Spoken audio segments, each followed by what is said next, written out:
Thank you, doctor. Sir, thank you, sir. Sir, it's 4 o'clock. We'll start at 4:01. Shall we start, sir? 4:01. Okay. Yeah. People are logging in. Good afternoon. Good afternoon, doctor. On behalf of Southern India Chamber and Doctor, wait. Start at 4:01. Okay. 4:01. Okay. Great.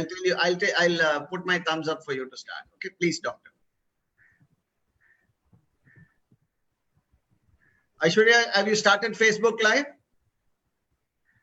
Yes, sir, we have. Okay. Give me a minute. I'm sharing the link. Yeah.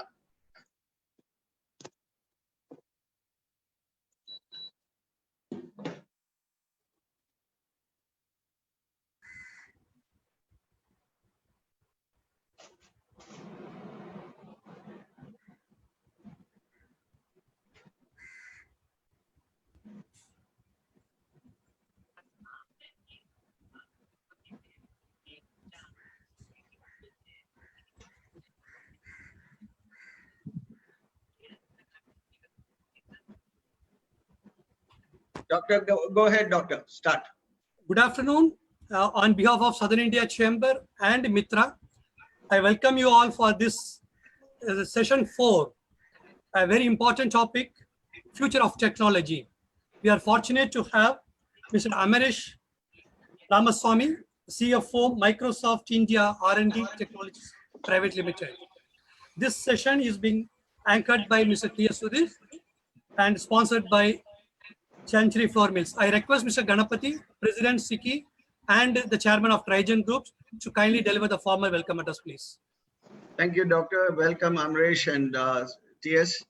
As always, a delight and privilege to invite all participants in this webinar. Amaresh, I've always shared this little story amongst friends and amongst my peer in the office, that juvenile as it may sound, the evolution of technology is such that you may end up getting out of an office one day and getting into an autonomous car and directing it to go home. But the car will talk back to you and say, we need to pick some Coke which is previously ordered by your fridge, and you are directed to the nearby mall where you would do that. So I think, this is where I think you see things that you've never felt or thought before are beginning to happen now in real life and during our lifetime, that every technology change looks like a fairy tale straight out of the old book Sleeping Beauty, which I accidentally picked up today while I was cleaning up my library at home.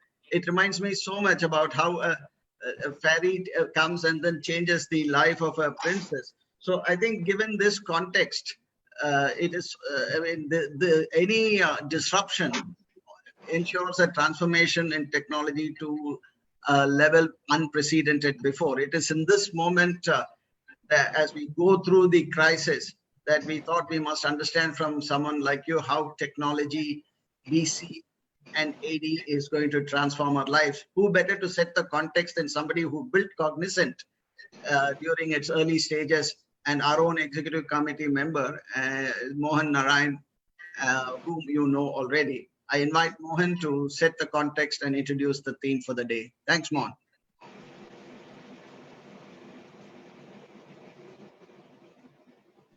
Mohan?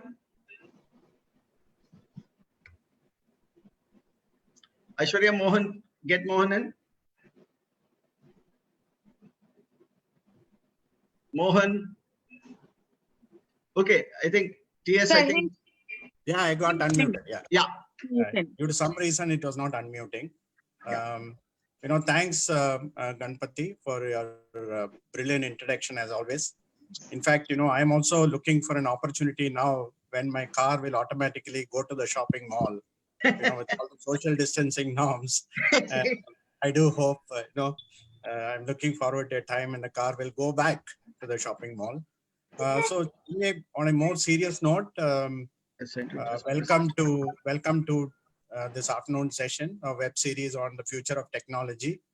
A special focus on post-COVID.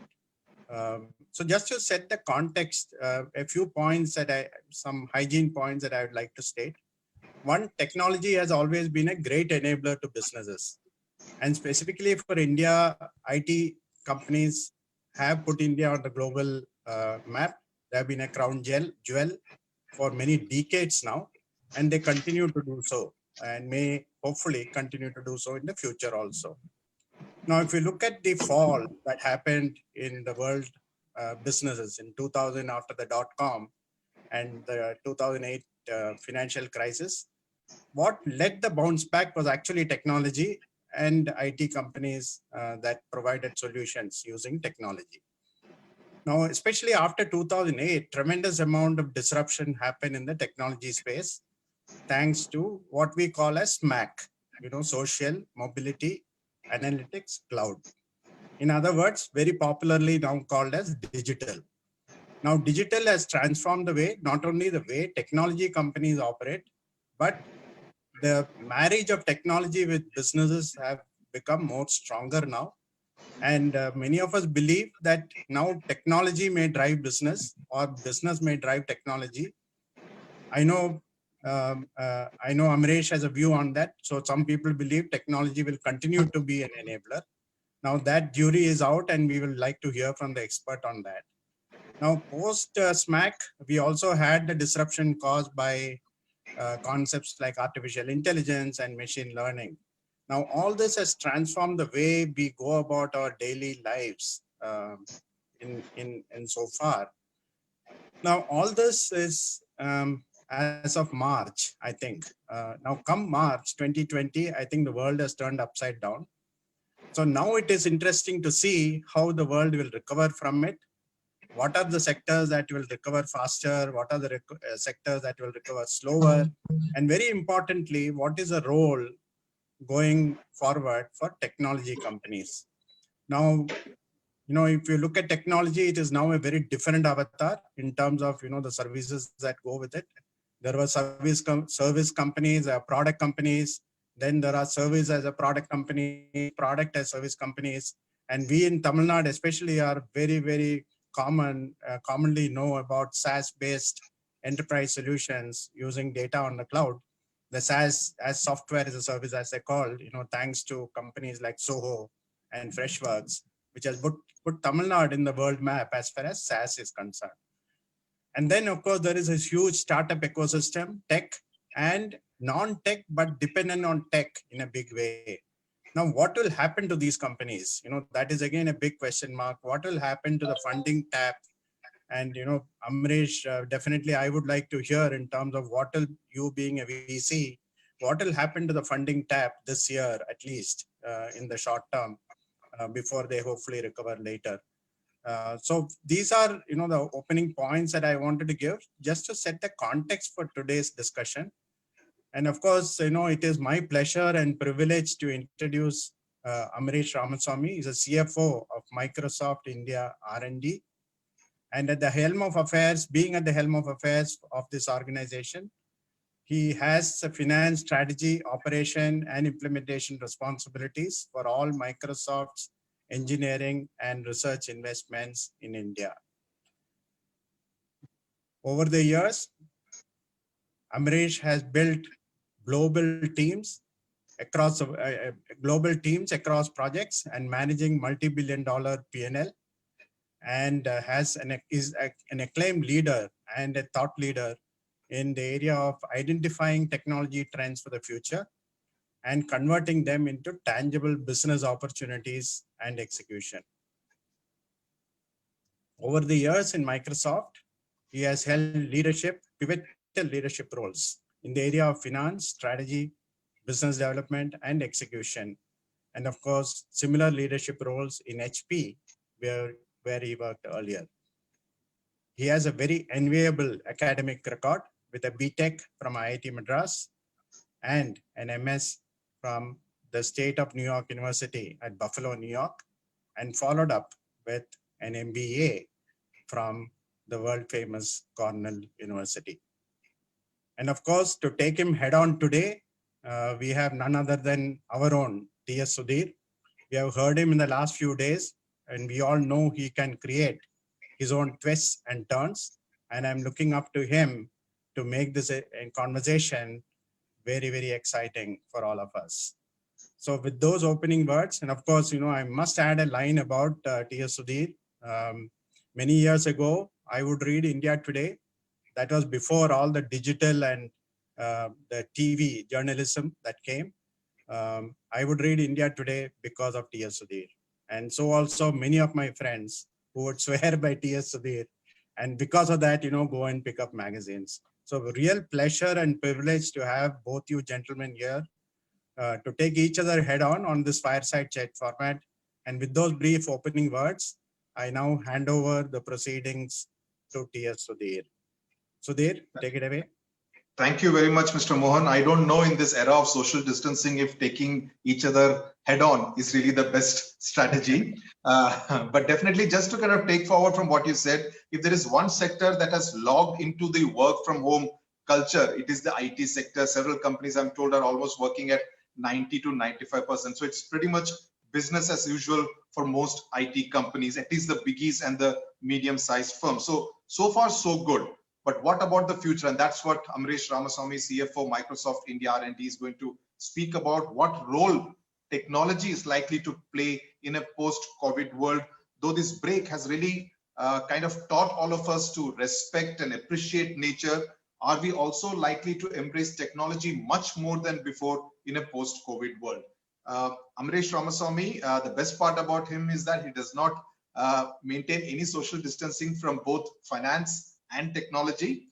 So he will speak for about 7 to 8 minutes, marrying these two areas. And he has some interesting slides to show some data, which you would look forward to. And after which, our usual format, we'll follow it with a Q&A session. So keep sending in your questions, which we will kind of pose to Amaresh after he has finished with his presentation. Amaresh, your mic is live now. Thank you so much, Mohan, for the introduction, and TS as well. And to Ganpati and everyone else at SICCI for the invitation. It's a real honor and privilege, a pleasure to be here.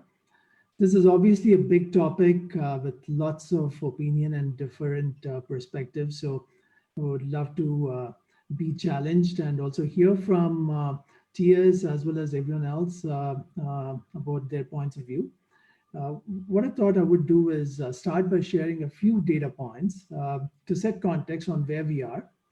Based on this, I will propose a few digital trends that I think will define the post-COVID world, post-pandemic world, and also an hypothesis framework to identify technologies or products that would be most relevant and valuable, more a framework than specific technologies.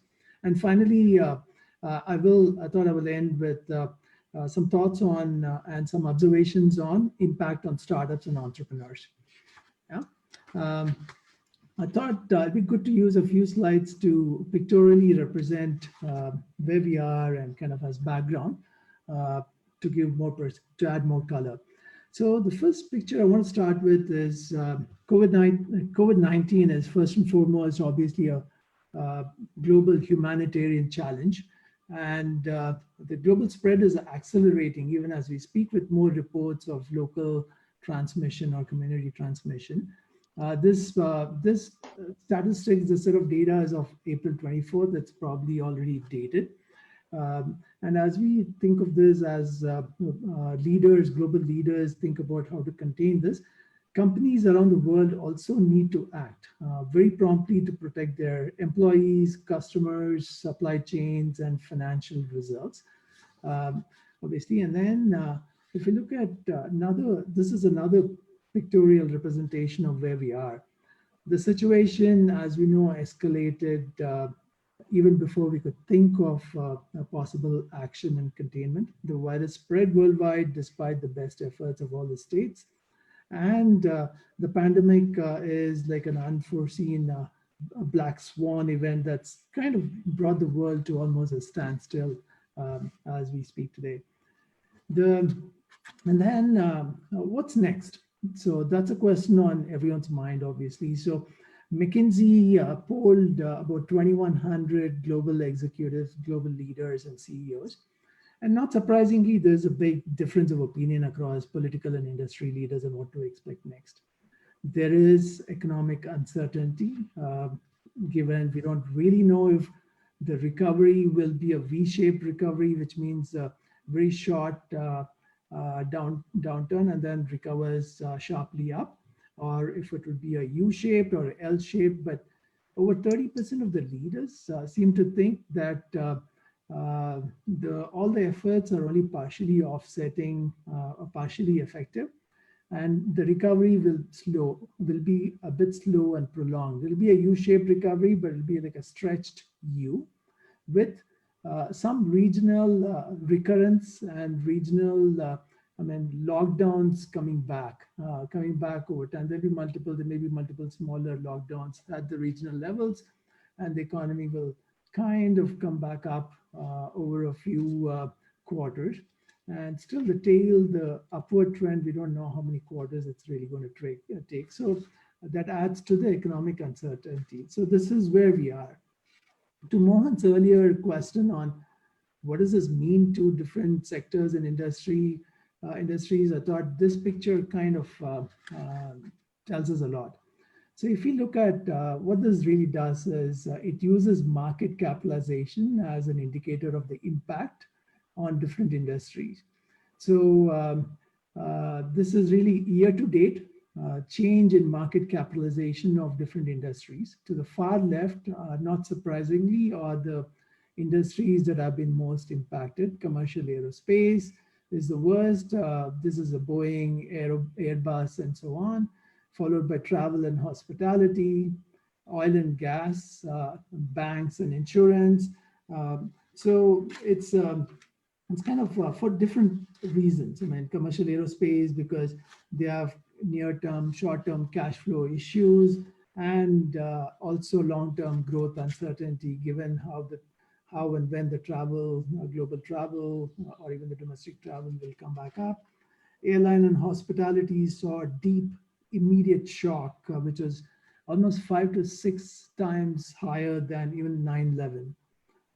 This is even those in the US. So, and oil and gas also have other factors playing into it, with supply, countries not able to agree on a supply side situation and so on. But still, majority of this impact has been due to COVID. And one interesting theme that's emerging is, or one interesting theory or hypothesis, if you may, is emerging, is that the weakest link that culminated in the extreme negativity of some of these industries, some of these verticals, was their dependence on human mobility for business. So again, it's because, like, for example, I mean, travel, hospitality, and oil and gas, again, feeding into the energy sector and the automotive industry and so on. Their dependence on human mobility for business was like the weakest link, and what's led to this extreme negativity is the theme. If you carry the theme forward, I would like to propose a few themes, or a few digital trends that I think will define the post-pandemic world and will emerge as being very important. First, industrial automation. We at Microsoft absolutely believe, I mean, Microsoft is a great believer. Even our mission statement says technology, AI, ML, everything exists to enable humans. And we absolutely believe that. At the same time, I think industrial automation and AI, ML, IoT, cloud-backed automation, mechanical robots we'll see increasingly these robots take the job floors. IoT, so ability to capture micro level interactions, make decisions, respond to changes in processes and the shop floor as quickly as humans will make IoT, Internet of Things, and edge computing be prevalent. To the earlier comments, autonomous cars and drones, I think will be an essential link for rapid human mobility and also for reducing human touch points in delivery and movements. And drones, for example, for the last mile delivery. I know a couple of countries have been experimenting even at long distance, drones being used by couriers to transport, automated drones transporting goods. Imagine Amazon using drones to transport from New York to San Francisco, and so on. Of course, an accessory with something like a lithium-ion battery, which is seen to be the best candidate to power all these drones and autonomous cars and so on. and also the robots. Cloud computing is another big trend.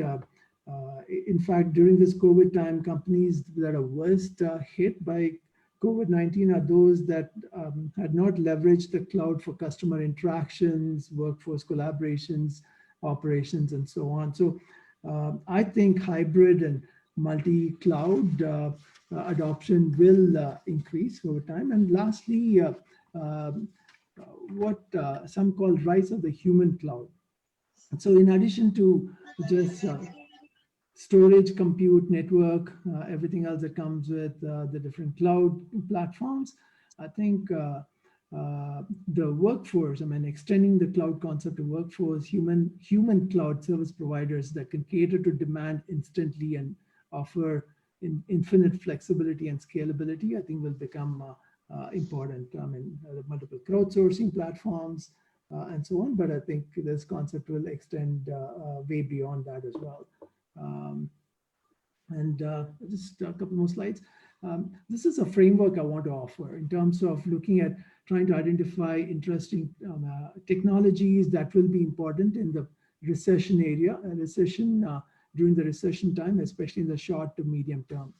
What we've seen, if you look at the 2000, if you look at even prior to that, 2008, 2000, and any of the recessions, what we've seen is pre-CASM, as I called technologies, are seen to be novel, primarily as drivers of growth and competitive differentiation. During a recession time, investment and adoption of this pre-CASM technologies will decrease. And the post-CASM technologies, which are proven and offer efficiencies of scale, but lower differentiation and growth, but more efficiency, operational efficiency and scale, will see rapid adoption. So cloud is an example, easy example, virtualization, for example, business applications and so on. And another thing we will see is aging technologies. A lot of companies are holding on to legacy applications because there was not that much focus on efficiency earlier. Now efficiency and cash flow will become king, and replacement of aging legacy applications with the post-CASM technologies, we will see rapid movement towards that. Finally, so I'll just switch gears, startups. So Sequoia recently sent a letter. They did something similar in 2008. They sent a letter to all their founders and CEOs. They call the coronavirus COVID-19 as a black swan event of 2020.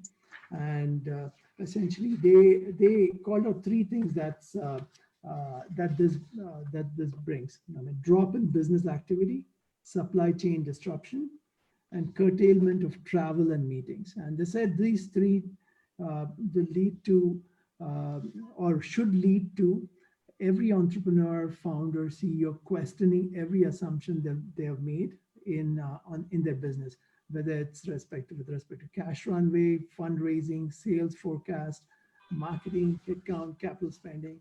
So a variety of almost every aspect of the business. They are suggesting, guiding their startups to kind of rethink every aspect of their business and kind of reimagine, if you mean, their business models. So this is my last slide. Coming down to India,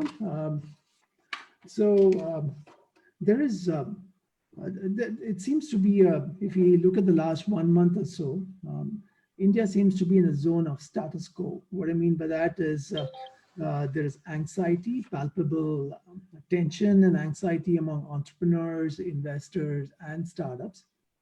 Investments are down for sure. I mean, year over year, even if you look at Q1 should not have been as negatively impacted, but they seem to have slowed down even in Q1 as early as Feb, March, even Jan, going back to Jan. Sentiment is down, but still positive for early stage ventures, early stage entrepreneurs. Not later stage, but at least Series A plus, there is a clear shift to focus on unit economics versus ideas of wild scale. and there is more focus and on fundamental value proposition of a company and of a venture versus hype. So the other trend, other feature is investors and VCs are focusing more on protecting current portfolio and the cash flow needs of their current portfolio versus scouting for new deals, which means they're not as actively looking to invest new money, but there is still an appetite, but the deal flow is definitely down. Having said all this, looking at the brighter side, this is actually the best time for the strongest companies, strongest ideas, and the strongest entrepreneurs to kind of really shine and come through. If you look at some of the biggest names, starting with like way back in Cisco, for example, PayPal in 98, Cisco in Google in 98, Airbnb, Square, Stripe, and a bunch of these others in the 2008, they all came up and came through very strongly and showed very brightly through the different recession eras. So there's still a lot of opportunity, and there's enough funding still. But investors will be very focused on value versus hype. So I will stop. I'll pause there, and that's all I had in terms of prepared slides and comments. I'm happy to be challenged, hear differing views, opinions. Would love to hear other thoughts. Okay, thank you very much, Amaresh. Thank you for those very interesting slides. It was actually, I was almost like in a classroom taking down notes. Only request, you'll need to be a little louder. I think maybe, I don't know if there is a way to kind of increase the audio level from your end. I will move closer to the laptop. Yeah, that's better. That's better. That's better. In fact, in preparation for today's webinar, I was having a long chat with a senior bureaucrat who handles IT in Telangana. I'm not sure if you know him, Jayesh Ranjan. Jayesh Ranjan, yes. Jayesh. So Jayesh was talking about the problems of layoffs that the Telangana government is witnessing in some companies in Hyderabad, and that has necessitated intervention from the state government. Now, of course, you spoke a lot about the technology part of it and the future of it, but at a human resource level, how serious and how real is the problem of pink slips at this point in time? If you see, I'll just go back to maybe one slide. So I think this says it all. I picked this slide. This really talks to market impact on market capitalization and stock price, I guess. But it also talks to the impact on different industries. The ones to the right are more likely to protect their employees, protect their people. Like, for example, our company, as well as some of our peers, have come out openly and said, we will protect our employees at any cost, and we are not going to lay off anyone. But the companies to the left that don't have as strong a balance sheet and going into negative cash flows will find it difficult, I think. Right. Talking also about the work from home culture. Now, what are the structural changes the IT sector is likely to undergo as a result? What is its likely impact on the real estate sector? And also I'll add a question sent by Nishank Sakaria. How will companies going further prepare for such pandemics? Will companies ask more staff to permanently work from home? Like, for instance, TCS has begun to do that now, and that will reduce their demand on office space. So the impact on the real estate sector as a result. I think it again depends on the role and the industry and the role. I'll take my company as an example, Microsoft. We went to 100% work from home about a month back. And we have kind of openly said we are not in a rush to come back to office, because primarily not because we don't want to come back to office, because we think if every company rushes back to office, there will be an undue strain on the healthcare and the frontline workers. So we said we will wait until the government is ready before we send our employees back. So, and we can afford to do it because we can be as efficient and as productive from home. I mean, we've never done this before, having 100% of our staff at home, but what we realized is we've been quite efficient and productive. So But for us, at the same time, cost is not as important. Hmm. So we will still come back. I mean, we're in a good cash flow position. We have a strong balance sheet. So we will still come back to the office. I mean, that's our intent at least. Come back into office. But having said that, at the same time, we will also as well as some of our peers that I've talked to, friends that run other companies, will look at flexibility, work flexibility a lot more. I mean, working from home, we will be a lot more open to allowing our employees, allowing different teams to kind of work from home. We'll be a lot open to that. So for us, again, I mean, cost is not as important. So we will come back to office, but be more flexible.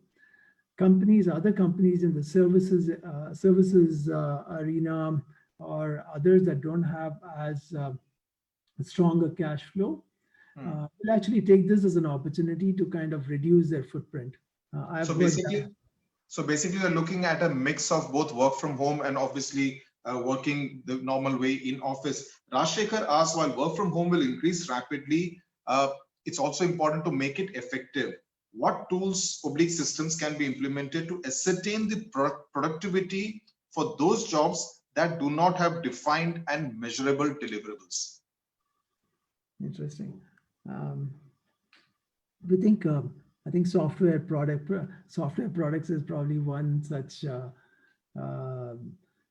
area where you can't measure productivity by lines of code. So it's more about how efficient, how optimum a solution, how you build. So I don't think that really changes. I mean,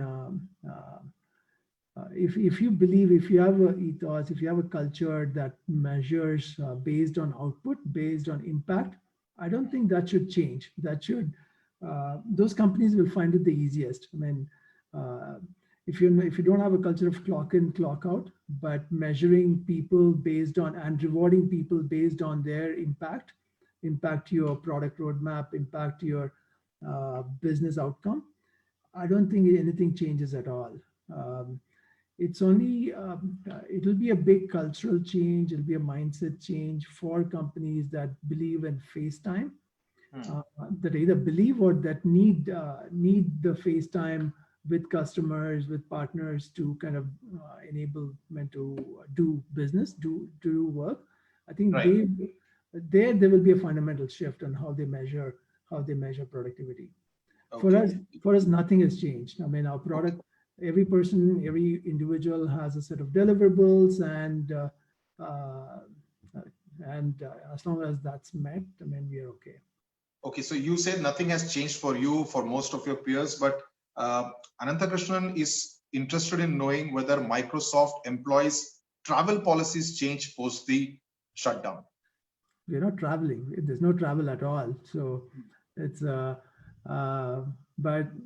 and I think it's going to be a while before we get back on a plane to Seattle. I don't even know when. It seems like it's been years since I last went to Seattle. And will things change post the when the lockdown is lifted? Would there be more of video conferencing rather than actually physical meetings? There will be. I think yes. I think there will be greater adoption, usage of this communication collaboration platforms like Teams, Zoom, and so on, WebEx, and so on. Today, for example, I'll give you an example. When we have, we have a pretty big product engineering team in India. When we move a product from the US to India, or the other way around, from India to the US, it requires, I mean, a big part of the team travels to the US to understand the fundamentals, like to kind of knowledge transfer from team A to team B. And it's physical interaction and the human face-to-face. We used to put a lot of value in that human face-to-face interaction to kind of knowledge transfer, as well as like learn the intricacies of how they build the code, right? So a lot of that is happening, at least the last few weeks has been happening over Teams. So I'm sure I'm sure we'll probably not get on a plane as often as we used to do before. Right. You spoke quite a bit on startups, and that's one of the interesting, exciting areas that we are all looking at now. Hemant Chodia wants to know if how Microsoft is encouraging startups. Are they investing in them? And is Microsoft acquiring any such firms, if you could possibly share? Sure. We are, okay, we're doing a few things in India. I'll speak to India, and also it kind of extrapolated globally. We have an arm called M12, which is the Microsoft Ventures, which invests in early stage startups. When I say early stage, it's relative. We write up to $10-15 million checks. So Series B, Series C kind of thing. And we are also, we just announced a deal in India where we actually led the round along with other VCs. So that's M12. We have something called Microsoft for Venture, Microsoft for Startups, which used to be called Accelerator. We started that in 2012. Now it's called Microsoft for Startups, which focuses on breadth engagement with startups. So it's more ecosystem engagement and getting mind share for Microsoft with the startup ecosystem, I guess.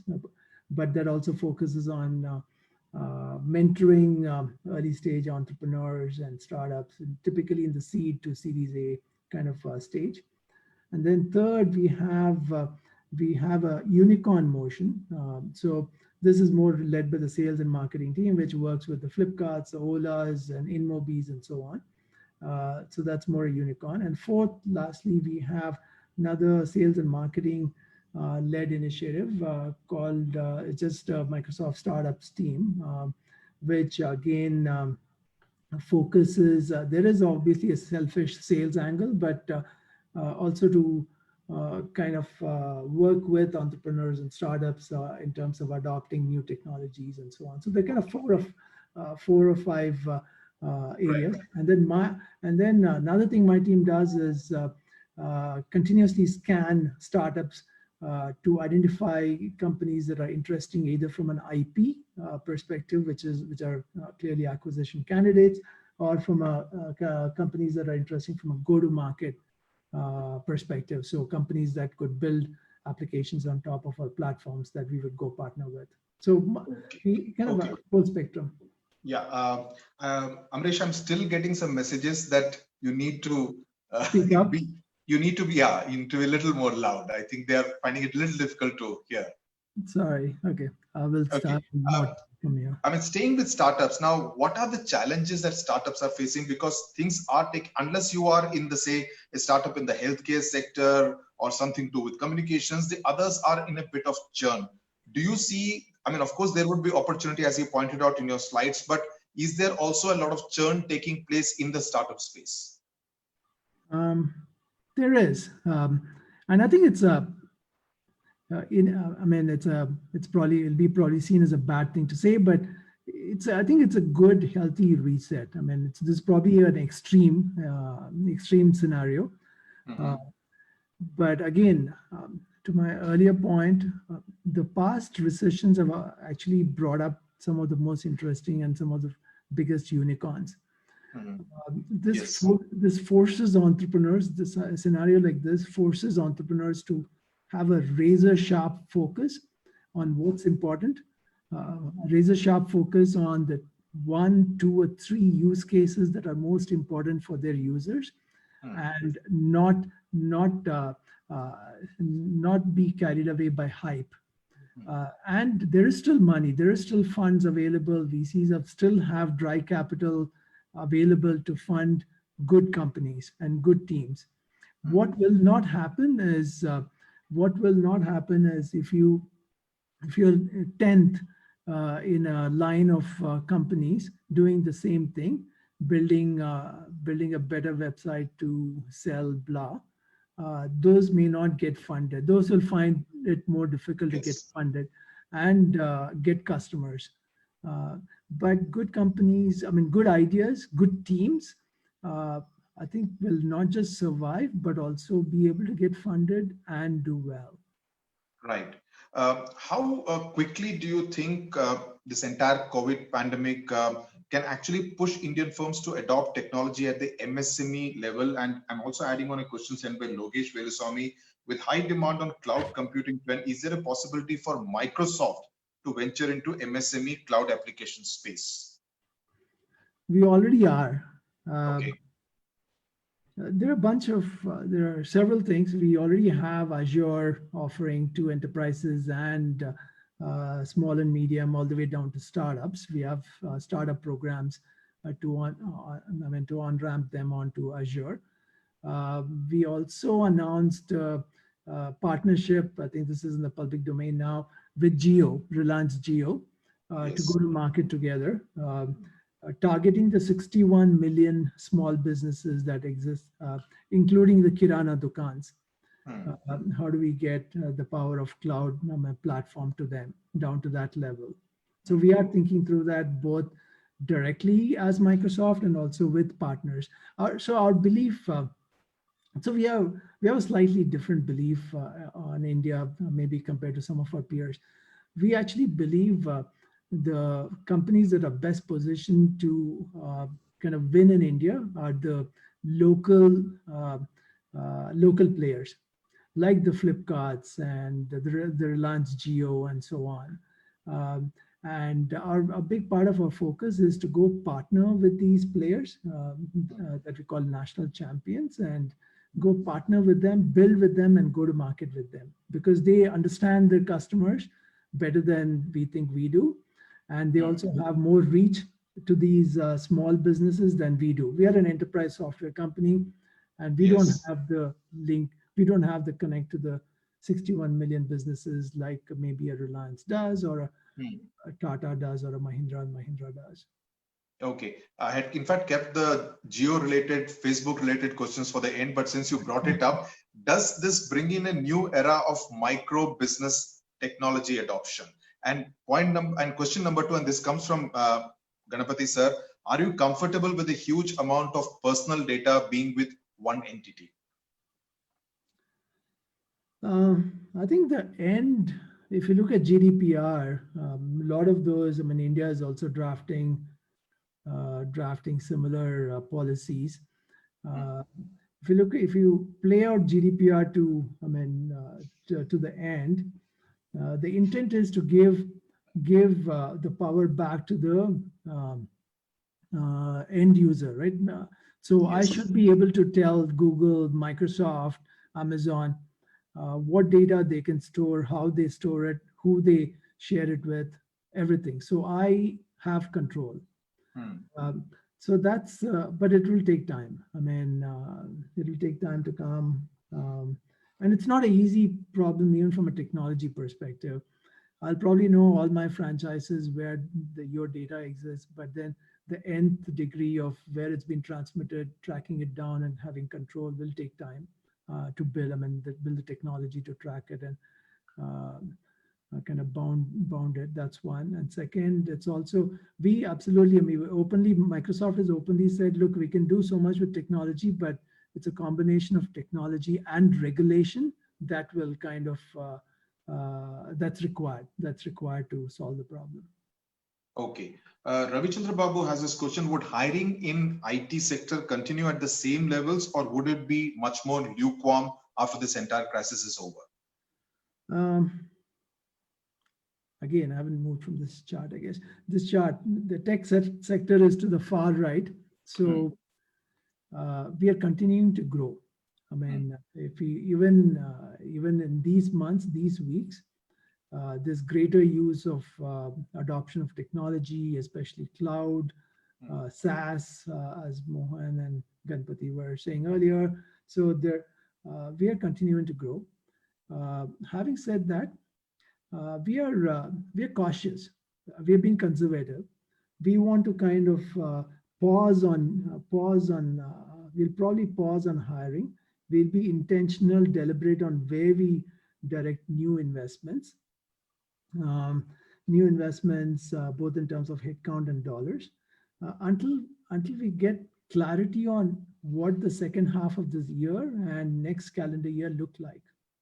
Okay. We kind of know, we have some speculation, we have a lot of models. Our economists have done a lot of modeling, our financial teams, analysts have done a lot of modeling, but we still don't have certainty on what the economy is going to do in the next few quarters. So what we're doing is we're kind of being very careful about our fixed cost, how we increase our fixed cost, so that we are lean, we're lean and we are flexible, and we're kind of positioned well when the economy turns around. Okay. So, one particular sector, Amaresh, which has kind of taken off as a result of this entire crisis is the field of education, with digital education becoming pretty much of a reality, at least in the urban part of India. Now, Anusha sends this question: if you were to look long term, say after a year, will companies look at new ideas? Will the education sector will also have to look at a lot of reorientation and reskilling to marry with technology? I'm probably not the right person to answer this question, but it's but all I can relate that question to is I was reading an article on Stanford. Stanford essentially, I think, published a paper or a blog which said, look, essentially paraphrasing it, but the meaning was, look, I mean, education is probably the only sector, only segment where, so for example, for me as a Microsoft, if I have more customers clamoring for my product, I will increase capacity to cater to the demand and increase my revenue. Education is probably the only one where Stanford will say, will limit their intake to 200 people per year for business class. And even if there are 2 million people wanting to get in. So it's kind of like very strange that the whole sector is very strange. So what they were saying is, look, maybe the future of education is Stanford goes everywhere. I mean, we don't limit it to the physical space in Palo Alto, but Stanford will probably go tie up with other schools in different countries to take their education, their schema to more people. So, okay. But yeah, I'm not an expert. I don't know. Okay. We did speak about the real estate sector and how this whole work from home will impact the construction and the real estate sector. Hussein sends this question: how will technology impact the infrastructure and the construction sector? And how can we leverage technology to improve both efficiency in terms of project management and execution? We're still learning. I mean, the short answer is we are still learning. And we are actually experimenting on this. We are spending a few $1 billion building a set of new buildings on our campus in Redmond, which is just outside of Seattle. And we are trying to see how we can apply technology into the building process itself. I mean, there's a lot of talk about smart buildings, but I think even the latest building we have is, like, when I look at it, some of the features, it's not really smart. I mean, it's probably quite a dumb building. So just the physical space, building out the physical space itself, we think we can use technology a lot more to make buildings themselves a lot smarter. Simple examples, right? I mean, we have a lot of these. We have this workflows. I mean, you walk into a building, we have all the technology that says, like, S Sudhir has walked into the building. You don't need a physical ID card anymore. We have facial recognition. We have, of course, again, regulation, GDPR, how much privacy do we have? All that plays into this, but we have the technology to recognize that you walked into the building, and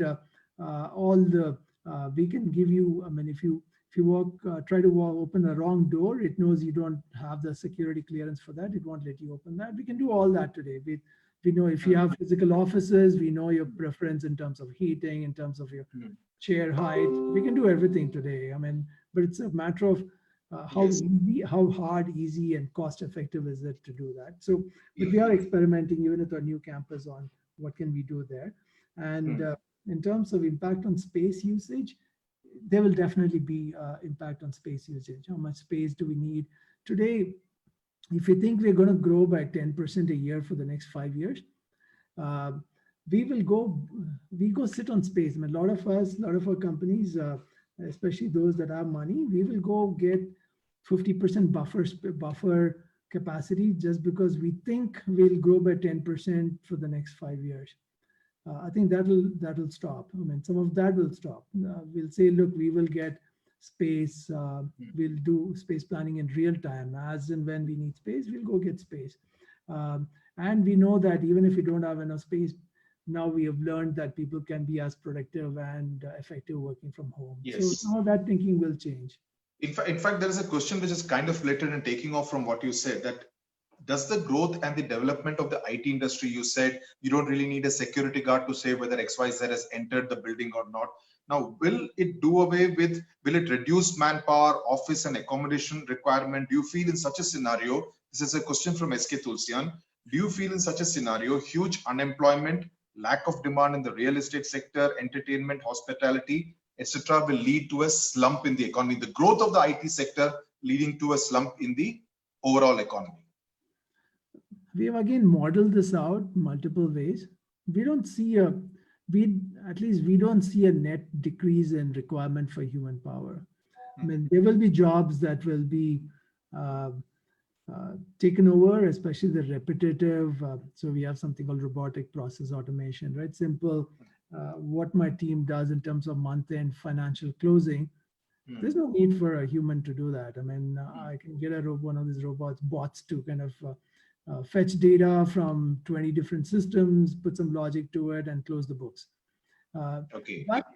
But in terms of, but I think the role will change. That doesn't mean I will decrease my team size to half, because I still need those analysts to kind of bring human clarity and insight on top of the data that the bot has brought me.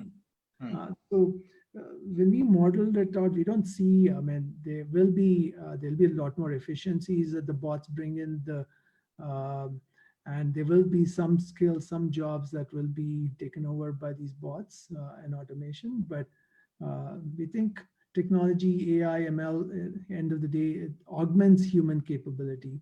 And right. We don't think it can replace, it will replace humans.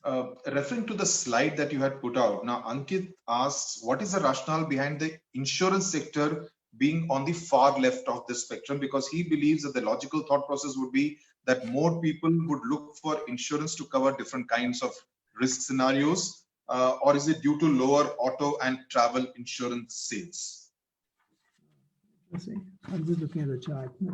Okay, so banking, both banking and insurance, right? So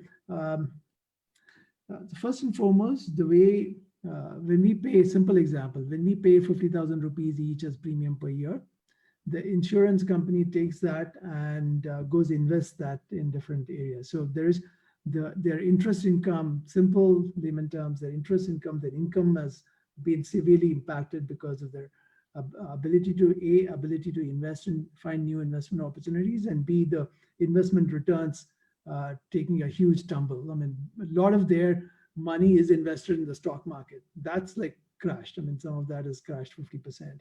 So yeah, and then their ability to generate new business has been disrupted. If you look at their new business volumes, that has tanked. So I guess like top two, those probably are top two in terms of investment income and new business opportunity, which is having a very strong big negative impact on that industry. One of the points that Jayesh Ranjan was mentioning to me this morning was that there have been feelers, at least the early feelers from US companies which were invested in China and looking for an alternate destination, which could be anywhere in India. And that of course includes Hyderabad. Would Microsoft move production from China is a question that Ravichandra Babu wants to know. I don't know. It's every multinational, as a shareholder, as an employee, we're always looking at risk diversification. We're looking at surety of supply chains. We're looking at quality. We're looking at cost, right? Total cost, ROI. So it's a lot of different factors. What is happening is because of the because they started in China.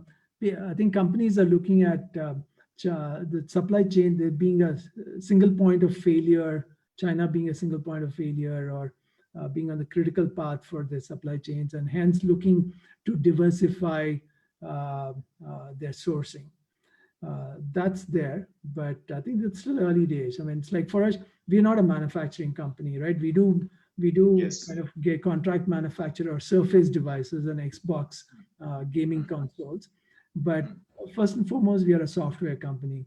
We will go wherever there is talent, wherever there's good talent, not cheap talent. It's good talent that can help us build better products better. I mean, and so on. So yeah, it's a constant.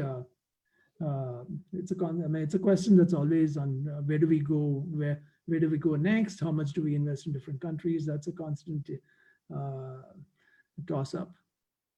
Okay, great.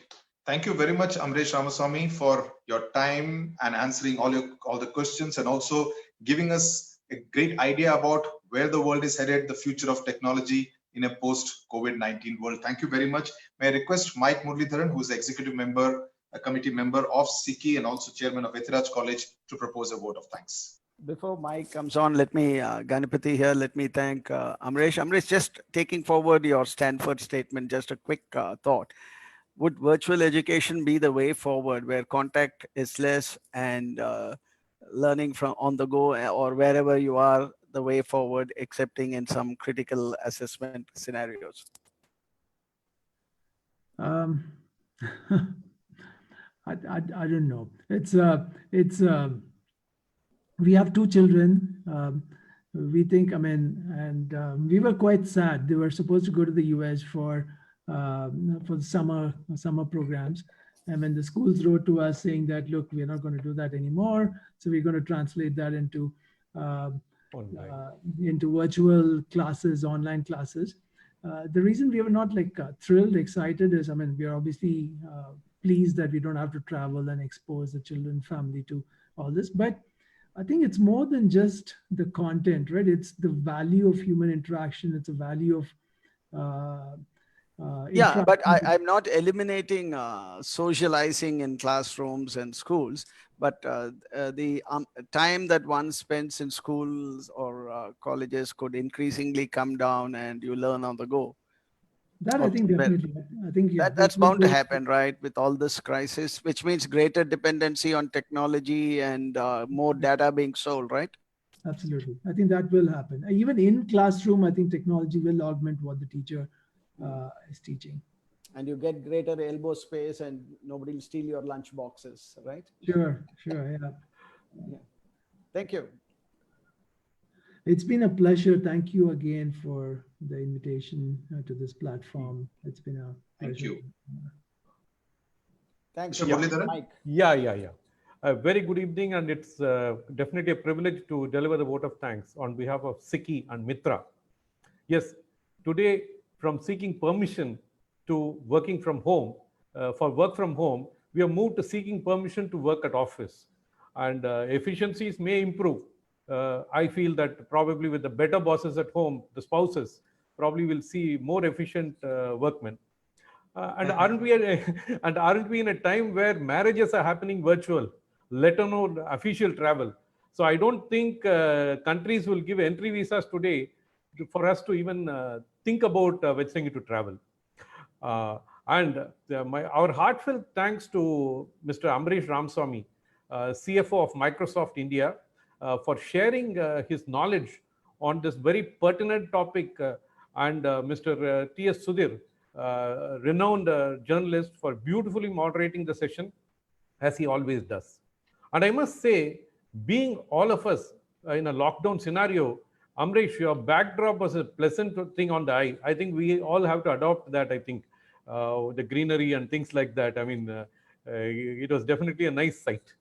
The variety of questions also showed the participation level, as also the depth of the content that Mr. Ramaswamy rendered in his speech. One takeaway was very clear, that technology as an enabler is in the best position to jump onto many areas. Either the technology can provide efficiency to stressed industries or join the cart in sectors that are in growth stage, such as pharma, etc. I'm sure that all the attendees would have enjoyed the session as much as I did. Thanks for that. I also thank Mr. Ganapathy, President of SICCI, MITRAA Group, for driving this initiative, and the executive committee members of SICCI for their support. And I would also like to place on record my appreciation to Mr. Raghavan, Secretary, Ms. Aishwarya, Junior Secretary, and the administrative team at SICCI for all the support in getting this session so beautifully done. This MITRAA Dialogue Series, lecture series, wouldn't have been possible without the support of our sponsor, Mr. Ravindran of Century Flour Mills. Thanks to him as well. I thank all the attendees for attending this event and for being a great audience. Thank you all and stay safe. We shall meet again tomorrow. Thanks, Amrish. Tomorrow we have Dr. Raghavan. Can you introduce the theme tomorrow to the participants so that they can review their us? Unmute, Dr. Raghavan, unmute, please.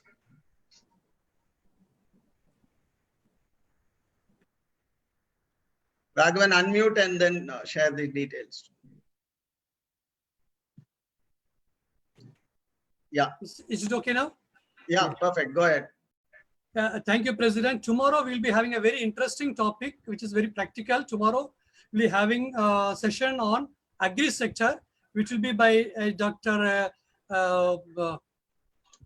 Hello. Yeah, go ahead. Yeah, he's a former president of Coromandel International.